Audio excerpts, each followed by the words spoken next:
It begins with a flicker in the dark corners of the internet, a video uploaded to a shadowy forum where the curious, the morbid, and the depraved converge, drawn by the promise of shock. December 2010. A kitten trapped in a clear plastic bag, its tiny body writhing in panic, its faint mews drowned by the hum of a vacuum cleaner sucking the air and life from its fragile form. The footage is grainy, the act deliberate, the cruelty so raw it sears through the screen, leaving a scar on anyone who dares to watch. Titled One Boy, Two Kittens, it's posted on YouTube by an anonymous account, a digital phantom slipping through the cracks of a platform not yet equipped to police its darkest corners. The internet erupts in a firestorm of outrage, comments flooding with visceral disgust. "This is sick," one user writes, their words trembling with horror.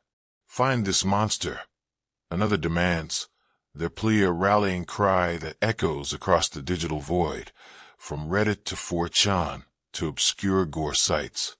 Animal lovers, horrified and enraged, band together, forming a digital posse on a private Facebook group called Find the Vacuum Kitten Killer. Their anger fuels a manhunt that races through forums, their mission fueled by a shared conviction that this is no isolated act, that this is a man who will not stop.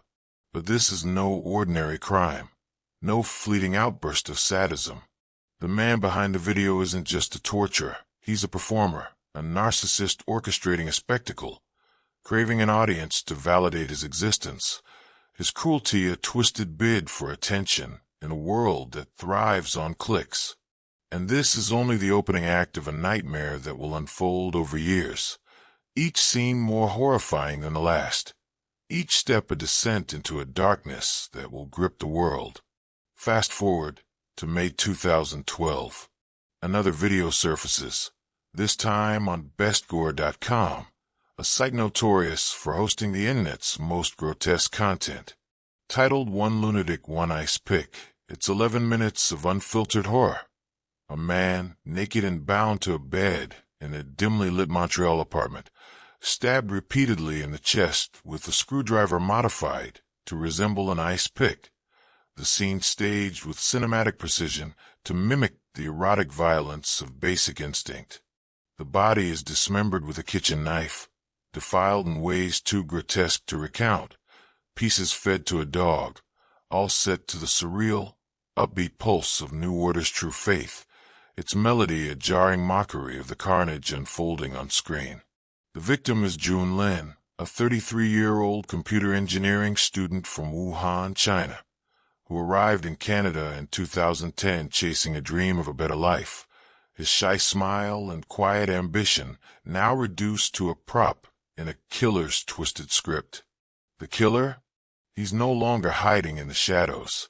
He's directing his magnum opus, mailing body parts to schools and politicians, wrapping them in pink tissue paper with handwritten notes, taunting the world to watch his masterpiece unfold. This is the story of Luka Magnotta, the narcissist who turned murder into a viral performance, who used the internet as his stage, our outrage as his spotlight, and our clicks as his applause. A story of cruelty, fame, and a digital age that amplified his darkness until it consumed a life, leaving a trail of horror that would haunt a generation. How did one man's obsession with attention spiral into a crime that shocked the world? How did the internet, with its endless appetite for spectacle, become his accomplice? And what does it say about us, our fascination, our outrage, our inability to look away, that we became part of his deadly performance, unwitting actors in a script written in blood? It's December 2010, and the internet is a wilder, less policed frontier, a sprawling digital landscape where anonymity reigns and shock content thrives in the shadows. A video titled One Boy, Two Kittens appears on YouTube, uploaded by an anonymous account shrouded in mystery, its creator a ghost lurking behind a screen. The footage is chilling, almost clinical in its brutality. A young man, his face blurred, suffocates two kittens in a clear plastic bag with a vacuum cleaner, their tiny bodies struggling against the inevitable, their faint cries drowned by the machine's relentless hum, their eyes wide with terror in a scene that feels like a nightmare frozen in pixels. The video spreads like a virus, shared on forums, tweeted with warnings, viewed thousands of times before it's flagged and removed by moderators overwhelmed by the platform's growing darkness. The internet erupts in a chorus of horror and rage, comments flooding with visceral disgust. "This is beyond sick," one user writes, their words trembling with horror. "Whoever did this needs to be locked up forever." Another demands, their plea a rallying cry that resonates across platforms, from YouTube to Twitter to the murky depths of 4chan. Animal rights groups like PETA amplify the call, offering a $5,000 reward for information leading to the culprit's capture. Their press releases a desperate bid to stop a monster before he strikes again. Within days, a private Facebook group, Find the Vacuum Kitten Killer, forms its members, self-styled cyber sleuths from the US, Canada, the UK, and beyond, united by a shared mission to unmask the man behind the video. They call him the Vacuum Kitten Killer, a name that clings like a curse, a label that captures the depravity of his act. We knew this wasn't just about animals. One member, Deanna Thompson, a data analyst from Las Vegas, later told Netflix's Don't F***K with Cats, 2019.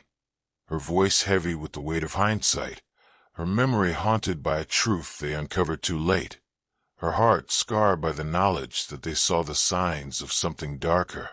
People who hurt animals like that, they don't stop there. They escalate.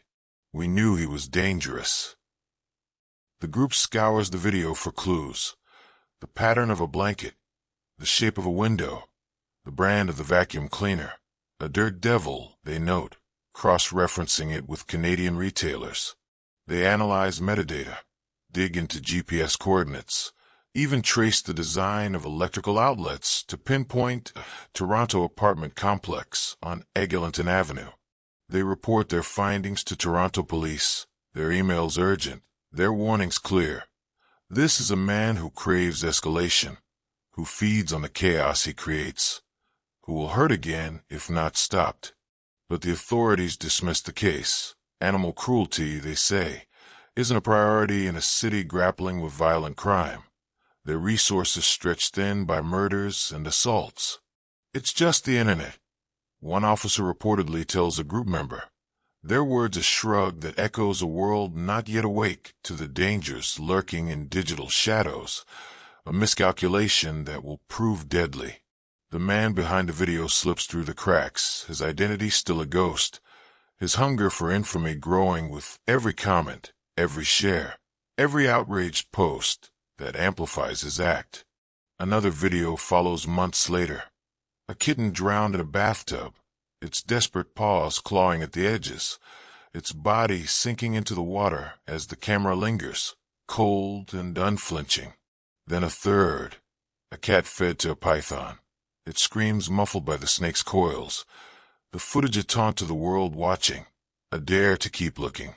Each video is more brazen, each a calculated step in a performance designed to shock, each a chapter in a story that's building to a horrifying climax.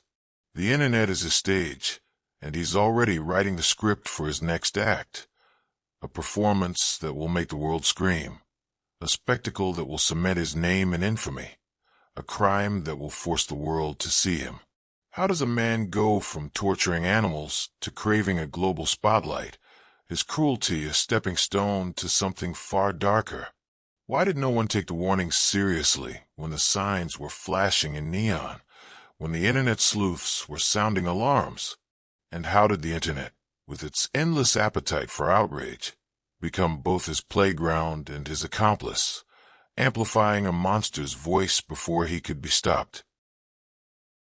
His name is Luka Magnotta, born Eric Clinton Kirk Newman on July 24, 1982, in Scarborough, Ontario, a working-class suburb where dreams of grandeur feel out of reach. But names are mere costumes to him, slipped on and discarded with the ease of a seasoned actor. Vladimir Romanov, Kirk Trammell, Angel Lopez, or simply Luka, the persona he crafts with surgical precision, a character designed to dazzle a world he's desperate to conquer. By 2011, Luka is a ghost in the digital ether, a 29-year-old with a fractured past and a burning need to be seen, his life a patchwork of failures that fuel his obsession with fame. He's a failed model, his portfolio a collection of low-budget headshots that never caught the eye of agencies. He's an occasional porn actor, his career, as one Internet adult film database staffer put it, anything but prolific or high-profile. Fewer than a dozen videos over 5 years, none of them notable, none of them enough to make him a star. A 2007 bankruptcy filing left him owing $17,000, a financial ruin that mirrored his unraveling dreams, his life a series of dead ends in a world that refused to notice him. Yet Luka is consumed by a vision of himself as a celebrity, a narcissist who sees himself as a star in a world that barely registers his existence, a man who believes he's destined for greatness despite the evidence stacked against him. He was his own biggest fan. A cyber sleuth named John Green later said in Don't F*** K with Cats, 2019, their voice laced with disbelief, their words capturing the paradox of a man who lived in a fantasy of his own making, a man whose reality was a mirror reflecting only himself. Luka creates a sprawling web of deception to fuel his myth, a digital empire built on lies and illusions. He fabricates fake IMDb pages, claiming roles in non-existent films, spinning tales of a glamorous career that never was. He creates fan sites and dozens of social media profiles, Facebook, Twitter, MySpace, each one weaving a narrative of a jet-setting life filled with photo shoots in Paris, friendships with celebrities, and a charisma that captivates the world. It's all a lie, but Luka is a master manipulator, planting rumors online that link him to Canadian serial killer Karla Homolka, a convicted murderer whose name carries a dark allure. He revels in the rumor when it spreads like wildfire across tabloids and forums, the attention feeding his hunger. I met him once, a Toronto journalist wrote in a 2012 Sun article, recalling a 2007 encounter at a nightclub where Luka denied the Homolka rumor but seemed mired in fantasy and paranoia, saying he was being stalked by a mysterious figure who wanted to destroy him. The lie was his creation, a spark he ignited to keep himself in the spotlight, a story he nurtured to keep the world talking. Every video, every post, every cryptic comment is a scene in his self-directed drama, a calculated bid for attention that grows bolder with each act. In 2011, he emails a British journalist from The Sun, hinting at his next move with chilling clarity. I'm going to make a movie. Next time you hear from me, it will be in a movie I am producing that will have some humans in it, not just pussycats.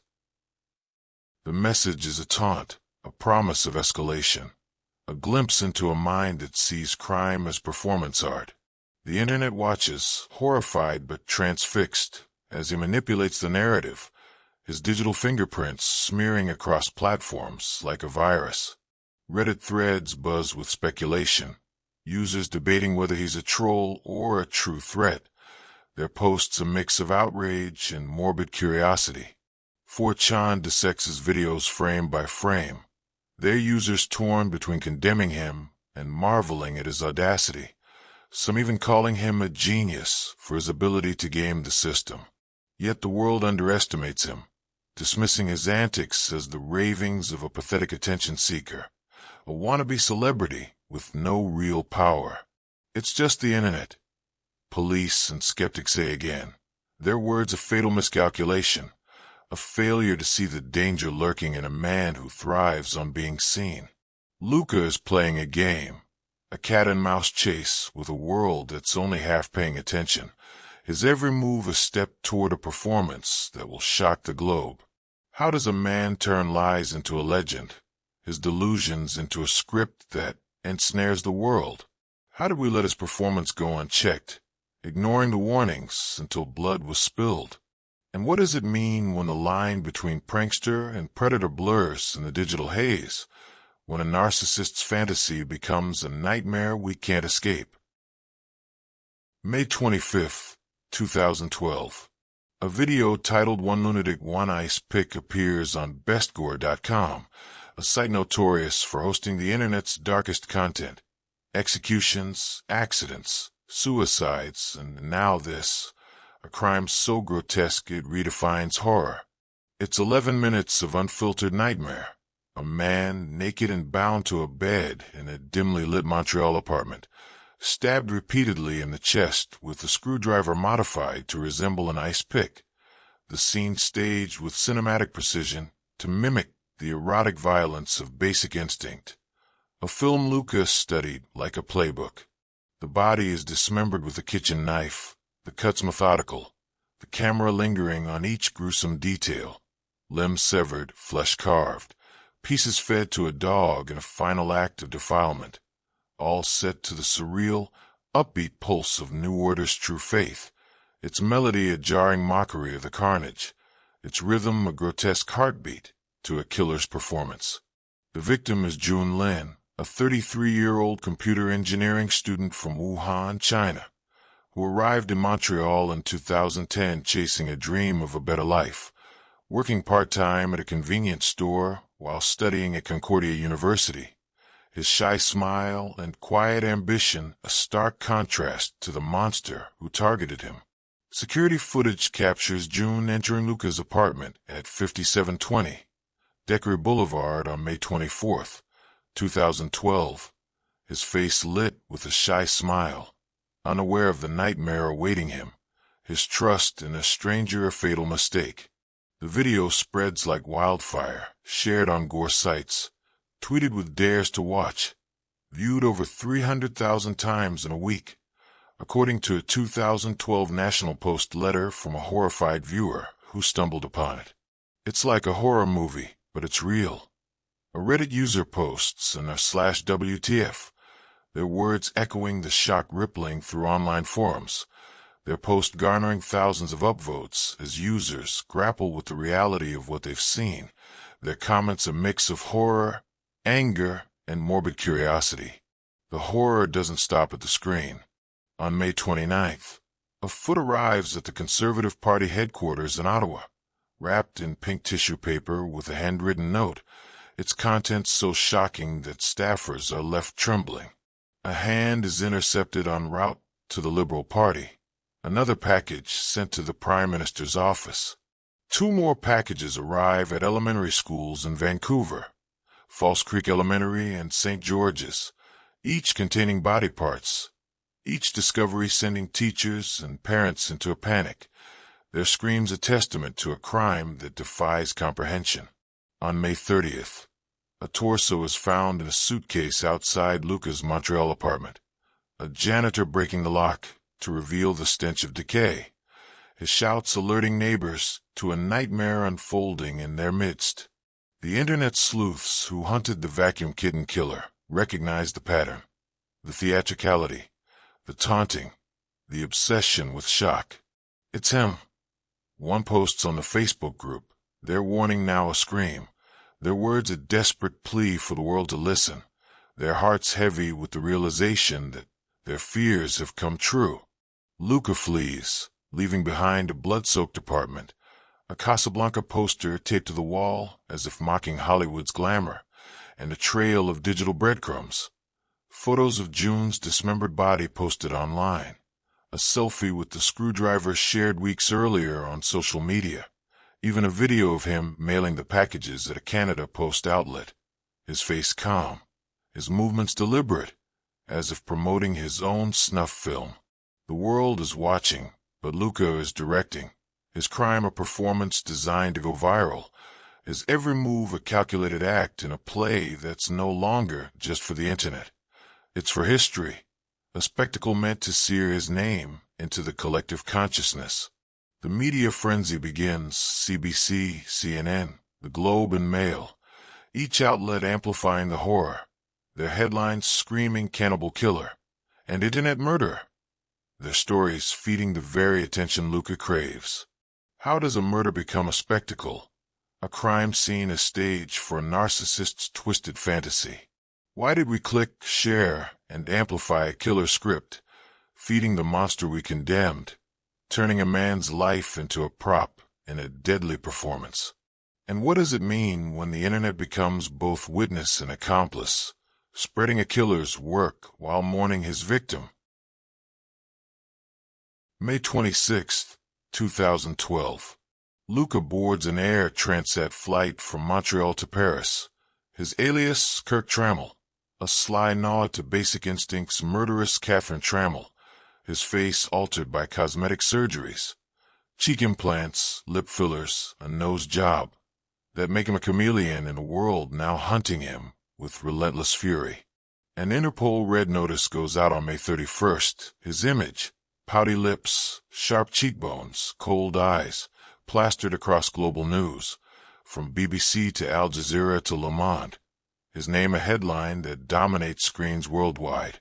He's the most talked about person in the world. Toronto Sun columnist writes in 2012, capturing the frenetic media storm that follows. Their words a chilling acknowledgement of Luka's success in achieving the fame he craved, a fame built on blood and horror. Luka moves through Europe with the ease of a ghost, using fake IDs, staying in cheap hostels in Paris, then Berlin, his movements erratic but deliberate, his ego pulling him to the spotlight even as he runs from the law. He checks into a Paris hotel under the name Jean-Marc Le Cavalier. His alias is a game he plays with the world, his identity a puzzle he dares authorities to solve. On June 4th, Luka walks into a Berlin internet cafe, Netto24, and sits at computer 25, his fingers dancing across the keyboard as he opens a browser and searches his own name. He scrolls through headlines about the manhunt, his crimes, his global notoriety, his eyes gleaming with a perverse satisfaction, his vanity a magnet that draws him to his own infamy. He was obsessed with seeing how famous he'd become. Cafe employee Kadir unpacks later told Der Spiegel, 2012, their voice tinged with disbelief, their quick thinking about to end a chase that spanned continents. Unpacks recognizes Luka from a newspaper photo and flags police, his call a spark that ignites the final act of Luka's performance. "You got me," Luka says calmly as 7 officers surround him, his surrender almost theatrical, as if he's stepping off stage after a sold-out show, his smirk a final taunt to a world that played his game, his hands cuffed, but his ego unbowed. Back in Canada, police comb his apartment at 5720 Dickory Boulevard, their search revealing a blood-soaked crime scene that tells a story of meticulous horror, blood-stained sheets, a purple shower curtain splattered with red, a kitchen knife dulled by its gruesome work. A hard drive contains dozens of videos, some of animal cruelty, others hinting at earlier victims, though none are confirmed, their existence chilling question mark in a case already saturated with dread. They uncover emails to journalists, fake social media accounts, even a manifesto-like note scrawled in his apartment. "I will be famous." The internet sleuths, who tracked him for years, feel vindicated but haunted, their warnings ignored until a life was lost. "We warned them," Deanna Thompson told Don't F*** K with Cats, 2019, her voice thick with frustration, her heart heavy with the lives lost to inaction, her soul scarred by the darkness they uncovered. "He told us he'd kill a human, and no one listened. We screamed into the void, and the void didn't care." The media frenzy explodes: BBC, The Globe and Mail, Le Monde, CNN. Each outlet dissecting Luka's past, his videos, his craving for fame, their stories feeding a global obsession that mirrors Luka's own. Reddit threads swell with thousands of posts, some calling him a cannibal based on unconfirmed reports, others a psychopath. The line between horror and fascination blurring as 4chan users share stills from his videos, their comments a mix of condemnation and twisted admiration. Luka's performance worked, his name now synonymous with horror, his face a fixture in the public's nightmares. But at what cost? How does a killer outrun the world only to be caught by his own vanity, his need to see his name in lights? And what does it mean when the internet becomes both hunter and stage, amplifying a monster's myth while chasing him down, blurring the line between justice and spectacle? Luka Magnotta was born into a crucible of chaos, a world that shaped a mind both fractured and ferocious, a mind that saw fame as salvation and cruelty as a path to it. Born Eric Clinton Kirk Newman on July 24, 1982, in Scarborough, Ontario, his childhood was a battleground of dysfunction, a landscape of neglect and instability that left scars deeper than any he would later inflict. His parents, Anna Yorkin and Donald Newman, were teenagers when he was born, their marriage a volatile mix of poverty, arguments, and unraveling dreams. Anna, obsessed with cleanliness to a pathological degree, locked her children outside for hours, once leaving their pet rabbits to freeze to death in the Canadian winter. Luka later claimed in a 2014 psychiatric evaluation, his words a glimpse into a home where cruelty was woven into the fabric of daily life. His father, diagnosed with schizophrenia in 1994, spiraled into alcoholism, his mental collapse fracturing the family further. After their divorce, Luka and his siblings were sent to live with their grandmother, Phyllis, in Lindsay, Ontario, a move that offered little stability. By his teens, Luka was hearing voices, diagnosed with paranoid schizophrenia in 1999 at age 16, dropping out of school and entering a group home, his mind a labyrinth of fear, ambition, and a desperate need to be seen. But the voices in his head weren't just illness. They were a hunger, relentless drive to escape the anonymity of a life that felt like a cage, a burning desire to be someone, anyone, in a world that refused to notice him. He wanted to be a star. His mother wrote in her controversial book, My Son, The Killer, 2023. Her words a mix of sorrow and denial, her narrative a desperate attempt to reconcile the boy she raised with the monster he became, her love a shield against a truth too painful to face. Psychiatrists at his 2014 trial painted a complex, chilling portrait of a man whose mind was a battleground of disorders and desires. Defense expert Dr. Joel Watts testified to episodic schizophrenia, histrionic personality disorder, borderline personality traits, and paraphilia not otherwise specified, describing a man whose reality was a kaleidoscope of delusions, attention-seeking, and sexual deviance, his actions a chaotic mix of illness and intent. The prosecution, led by forensic psychiatrist Dr. Gillis Chamberlain, countered with a different diagnosis: narcissistic personality disorder, amplified by drug use, cocaine, ecstasy, amphetamines, that mimicked schizophrenia symptoms, their argument painting Luka as a man driven by a pathological need for attention, not psychosis. His crimes were planned, organized, and executed with a clear goal: fame. Chamberlain told the court, per CBC News, 2014. His words a damning indictment of a mind that saw murder as performance art, a mind that thrived on the world's gaze. Luka idolized serial killers like Ted Bundy and Karla Homolka, weaving their infamy into his own narrative, his emails to journalists boasting of a dark side inspired by their crimes, his lies a twisted homage to their notoriety.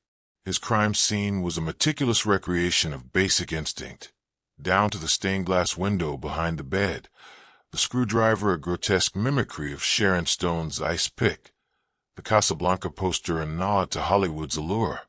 a symbol of the fame he craved. He wasn't just a killer. A forensic psychiatrist told National Post in 2014, their voice steady but chilled by the implications. He was a director, scripting every detail for maximum impact. A man who saw the world as his audience, every act a scene in his own twisted film. His videos, his aliases, his taunts to police, they were all props in a performance. The internet his theater, our clicks his standing ovation, our outrage his validation. But what drives a man to kill for clicks, to turn blood into a bid for immortality, to reduce a human life to a prop in his deadly drama? How does a fractured mind transform cruelty into a spectacle, a life into a footnote in a narcissist story? And why did his hunger for fame resonate so deeply in a digital age that thrives on shock, where attention is currency and infamy is a prize? September 8th, 2014. Montreal's Palais de Justice is a fortress of tension, its marble halls heavy with the weight of a crime that has gripped the world. Luka Magnotta's trial begins, the courtroom packed with reporters, victims' advocates, and the public grappling with a crime that defies comprehension. Its details too horrific to process, its implications too vast to ignore. Luka, now 32, sits impassively, his surgically enhanced face, cheek implants, lip fillers, a nose job, a mask of calm, his eyes darting to the gallery as if gauging his audience, his demeanor that of a man still performing, still craving the spotlight. He admits to killing June Lin, dismembering his body, and mailing the parts, but pleads not guilty by reason of mental disorder, claiming schizophrenia rendered him not criminally responsible, his mind too fractured to understand his actions. The jury, 8 women, 4 men, faces 10 weeks of harrowing evidence, their faces pale as they view surveillance footage of June entering Luka's apartment, smiling shyly, unaware of his fate. Stills from one lunatic, one ice pick, too graphic to show in full, their images seared into memory. Photos of Luka posing with the screwdriver weeks before the murder, his smirk, chilling foreshadowing of the horror to come. It was like watching a horror movie you can't unsee. A juror later confided anonymously to CBC News, 2014. Their voice haunted by the trauma, their nightmares a testament to the trial's toll, their lives forever changed by the darkness they witnessed. The prosecution, led by Louis Beaufilier, argues premeditation with surgical precision, their case a tapestry of evidence that unravels Luka's defense.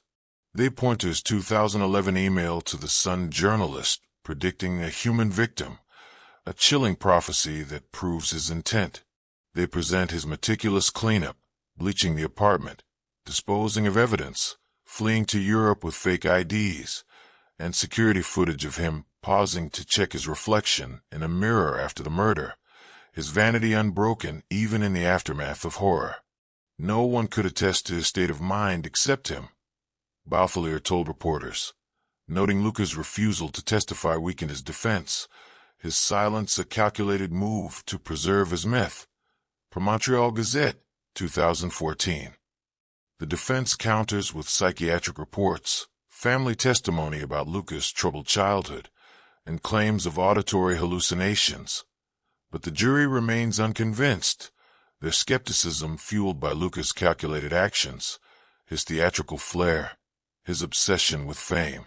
On December 23rd, after 8 days of deliberation, the longest in Quebec history at the time, they deliver a unanimous verdict, guilty of first-degree murder, committing an indignity to a body, publishing obscene material, mailing obscene material, and harassing Prime Minister Stephen Harper and MPs.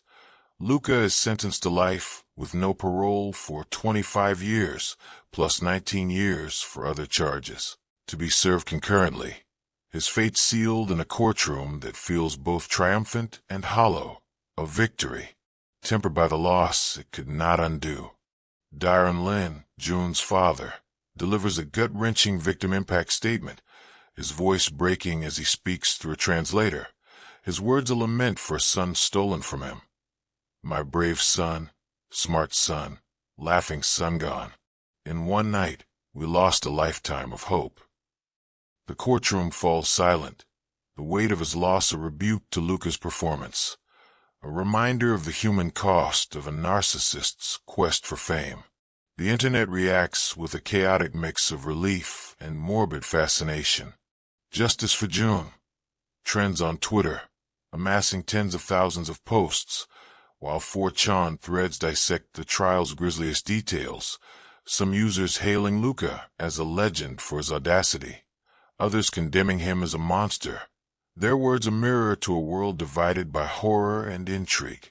The 2019 Netflix docuseries, Don't F*** K with cats reignites the frenzy, amassing over 50 million views in its first month, its comment sections flooded with debates. Was Luka a product of mental illness or a digital age that rewards shock? We let social media get away with murder, a Crime Plus Investigation UK article argued in 2023, pointing to platforms like YouTube and Best Gore that hosted his videos, their algorithms amplifying his reach, their inaction enabling his rise. The trial forces a reckoning with uncomfortable truths. How did social media outlets, and our collective curiosity fuel Luka's ascent, turning a killer into a cultural phenomenon? Did we give him the fame he craved, our clicks and shares building the stage he demanded? And what does it mean when a murderer's name overshadows his victims, when the internet becomes a platform for both justice and infamy, when a man's life is reduced to a footnote in a narcissist's deadly drama? Luka Magnotta wanted fame, and he got it. His name is etched into the dark annals of true crime, a chilling fixture in a Netflix documentary that millions binged, a story that haunts the digital age like a ghost in a machine.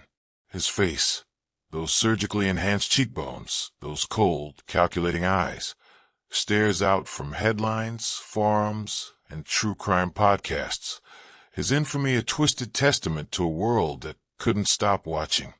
But at what cost?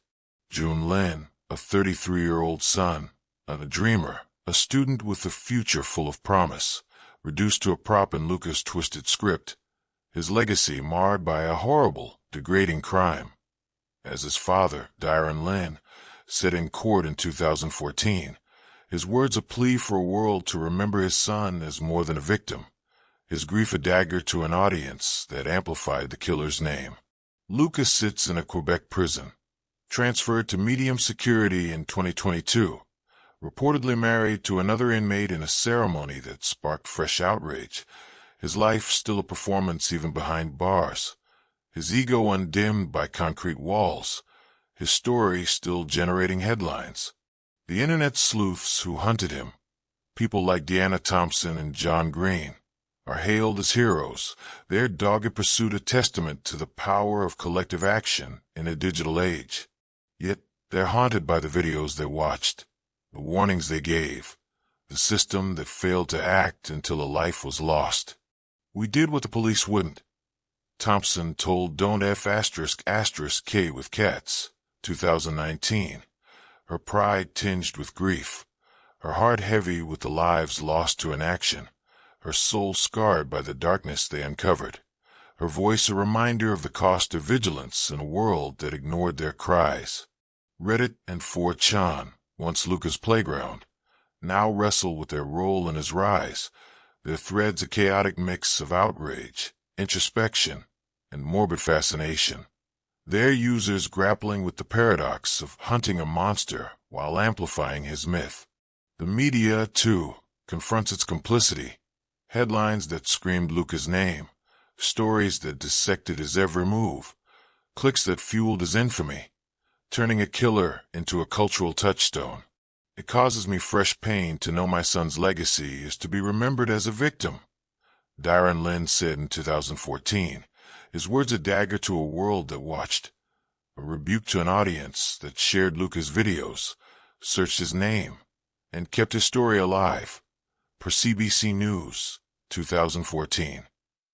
Luka staged a murder, but we were his audience, our clicks and shares building the stage he demanded, our outrage and curiosity feeding the very beast we condemned.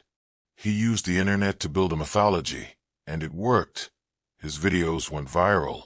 His name became a hashtag, his story a cultural phenomenon that continues to captivate, even as it horrifies. The 2019 Netflix docuseries sparked a new wave of fascination.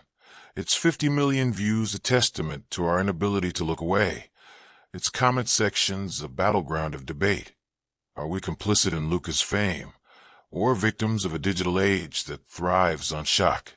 The most terrifying question remains, lingering like a shadow in our screens, a mirror to our own complicity, a challenge to our collective conscience. What does it say about us that we couldn't look away, that we still can't, that even now we're telling his story, keeping his name alive, while Junlin's dreams, his laughter, his light fade into the shadows of a digital age that gave a narcissist the stage he craved, that made us all unwitting actors in his deadly performance, that turned a murderous fantasy into a nightmare we can't escape?